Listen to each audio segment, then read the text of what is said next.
Hello everyone, this is my review of the FlexSeries Electric Hair Shaver. It comes in a neat box that organizes all its attachments. It has an attachment for fine shaving for more coarse hair and even nose hair trimmer as well.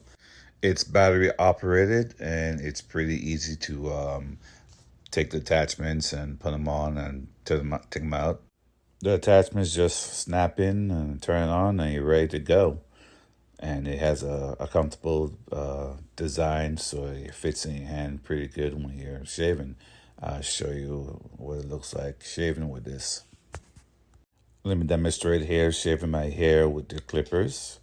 The angle of the clippers works well and fits comfortably in my hand and makes it easy for me to shave my head.